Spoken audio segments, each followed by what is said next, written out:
Nous, pour faire une bonne préparation, on fait des échographies avec un dénombrement. Ce dénombrement, ça nous sert à savoir déjà où on va, le nombre d'agneaux qu'on va obtenir, et puis surtout à gérer une alimentation du troupeau, donc par rapport aux besoins des brebis.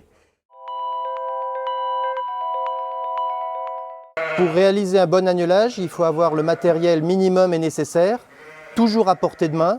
Donc l'idéal, c'est d'utiliser une caisse comme celle-ci qui est peu renversable et transportable où on veut. Le premier instrument qu'on doit avoir, c'est un thermomètre qui va surtout permettre de mesurer, de voir si les agneaux ont de l'hypothermie. Ensuite, c'est bien d'utiliser un gel et des gants à usage unique, de façon à la fois à éviter, quand on explore l'appareil génital de la brebis, éviter de la blesser et de blesser l'agneau, mais aussi de se protéger des infections possibles quand l'agneau est mort.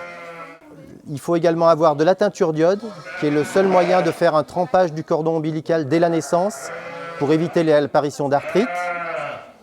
On peut également avoir, quand on a beaucoup d'agnelage, un stimulant cardio-respiratoire, ou à défaut, de l'eau très froide pour asperger la nuque de l'agneau pour le réveiller. Ce qu'il faut également avoir, c'est, en cas de manipulation difficile, ce sont des lacs de vélage ou de la ficelle de lieuse qui peut les remplacer. L'idéal aussi d'avoir un antibiotique longue action qui permet, quand on a manipulé un peu longuement une brebis, d'empêcher les infections. Également des comprimés gynécologiques.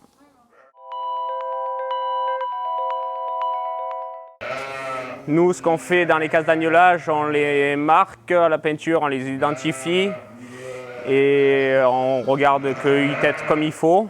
Et une fois que c'est fait, on les ressort en petits lots. Donc 20-25 brebis et tout doucement on agrandit les lots jusqu'à un lot de 100. 100 brebis maximum, ce qui nous fait des lots suffisamment pour notre bâtiment au niveau charge. Et ça nous limite au niveau des mammites parce qu'on a moins de pression des agneaux au niveau quand on a mer. En cours d'agnelage, on se pose souvent la question de savoir quand est-ce qu'il faut intervenir. En règle générale, il faut éviter d'intervenir trop rapidement, mais il y a 3 cas de figure où là il faut agir. C'est quand la brebis pousse et qu'il n'y a rien qui se produit, quand elle a fait la poche des os et que rien ne se passe au bout d'une heure à peu près, et enfin le dernier cas qui est une urgence, c'est quand le placenta vient avant l'agneau, où là il faut intervenir immédiatement.